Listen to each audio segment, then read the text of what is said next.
کہہ دو کہ جتنی مدت وہ رہے اسے اللہ ہی خوب جانتا ہے، اسی کو آسمانوں اور زمین کی پوشیدہ باتیں معلوم ہیں، وہ کیا خوب دیکھنے والا اور کیا خوب سننے والا ہے۔ اس کے سوا ان کا کوئی کارساز نہیں، اور نہ وہ اپنے حکم میں کسی کو شریک کرتا ہے۔ اور اپنے پروردگار کی کتاب کو جو تمہارے پاس بھیجی جاتی ہے پڑھتے رہا کرو، اس کی باتوں کو کوئی بدلنے والا نہیں، اور اس کے سوا تم کہیں پناہ بھی نہیں پاؤ گے۔ اور جو لوگ صبح و شام اپنے پروردگار کو پکارتے اور اس کی خوشنودی کے طالب ہیں، ان کے ساتھ صبر کرتے رہو، اور تمہاری نگاہیں ان میں سے گزر کر اور طرف نہ دوڑے کہ تم دنیاوی زندگی کی رونقوں کے خواستگار ہو جاؤ۔ اور جس شخص کے دل کو ہم نے اپنی یاد سے غافل کر دیا ہے اور وہ اپنی خواہش کی پیروی کرتا ہے اور اس کا کام حد سے بڑھ گیا ہے، اس کا کہا نہ ماننا۔ اور کہہ دو کہ لوگو یہ قرآن تمہارے پروردگار کی طرف سے برحق ہے، تو جو چاہے ایمان لائے اور جو چاہے کافر رہے۔ ہم نے ظالموں کے لیے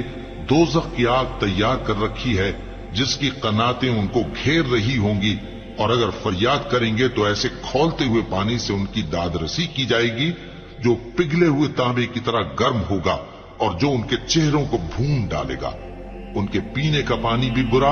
اور آرام گاہ بھی بری۔ اور جو ایمان لائے اور کام بھی نیک کرتے رہے تو ہم نیک کام کرنے والوں کا اجر ضائع نہیں کرتے۔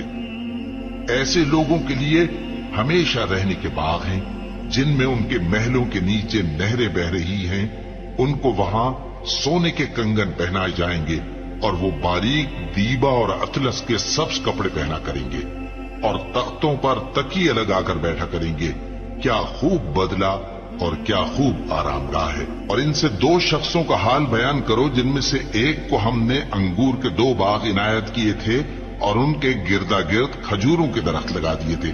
اور ان کے درمیان کھیتی پیدا کر دی تھی۔ دونوں باغ کثرت سے پھل لاتے اور اس کی پیداوار میں کسی طرح کی کمی نہ ہوتی، اور دونوں میں ہم نے ایک نہر بھی جاری کر رکھی تھی،